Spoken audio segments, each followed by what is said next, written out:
Today's recipe, this is red kidney beans curry toppings with coriander leaves and white rice. This is basmati rice. Ayan, nakaluto na ako. Dito ako nagluto sa kahoy chimney. And then, magluluto ako ng, ayan, pakura. Ayan, ito.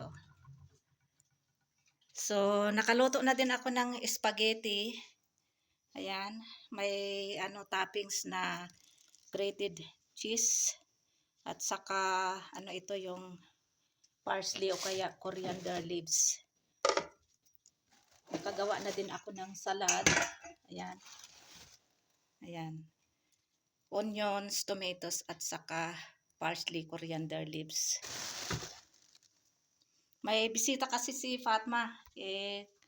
Katatawag lang kanina 1 hour ago kaya nagmamadali akong nagluto ng spaghetti. Simple lang itong luto ko. Last batch na ito. Ayan, ito na yung pakora. Potato pakora.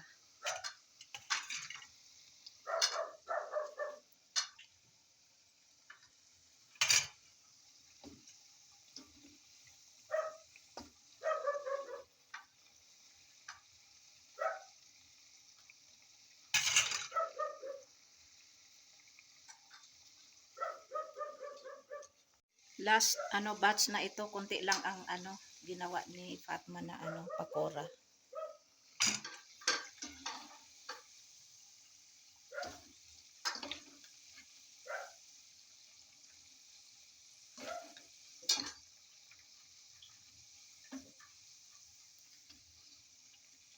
Potato, ito, alo o kaya patatas.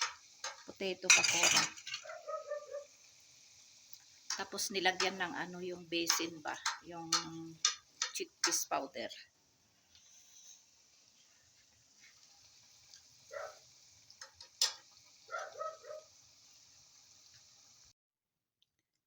A plate of fruits.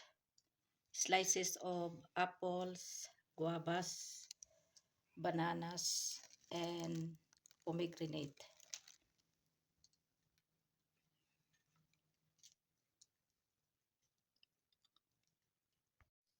Ganito ang itsura ng kusina pagkatapos magluto. Umuwi na pala yung friend ni Fatma. Dalawa sila magkapatid na babae. Yung isa ay kanyang classmate. Yung isa ay sa ibang school. So umalis na sila 30 minutes ago.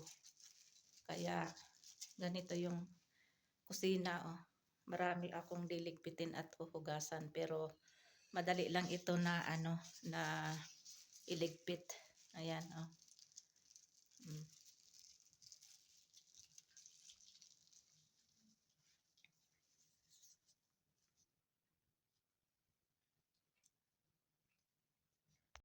Ayan, okay na tingnan kasi naugasan ko na yung ibang mga ginamit kong pinaglutuan kasi tinulungan ako ni Fatma.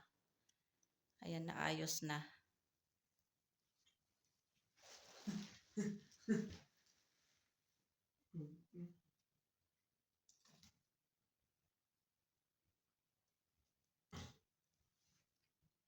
Siguro mga 2 hours din sila dito nag-stay yung friend ni Fatma.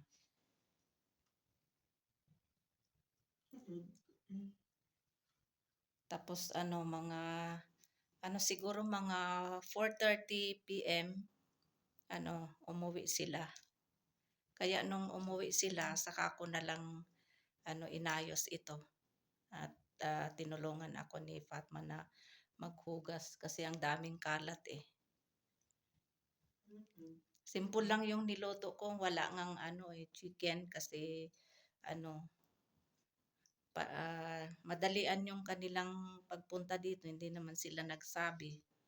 So yung aking niluto ay yung red kidney beans kasi yun naman talaga ang recipe ko na lulutuin ngayon.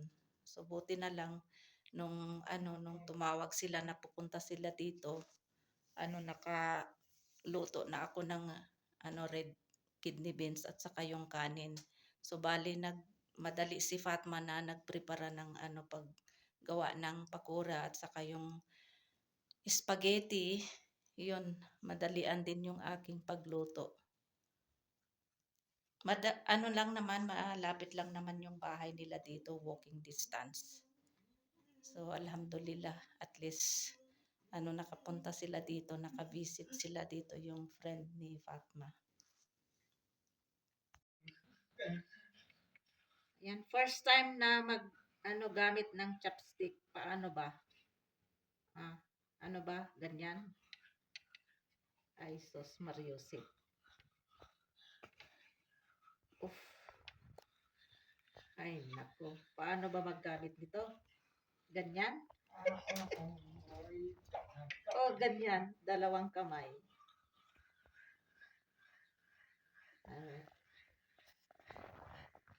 Hirap naman ito. Ay, sos. Ayan, oh.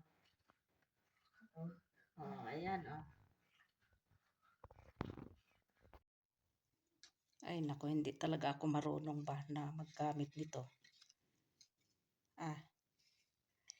Ay, sos. Ang hirap naman ipitin. Ay. Ganyan ba? Oh. Ayan, oh. Nakaipit ako. Ayan, kain tayo. Nahulog.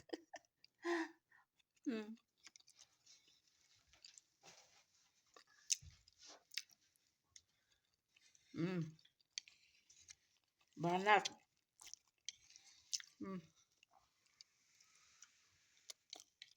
Ay, nako.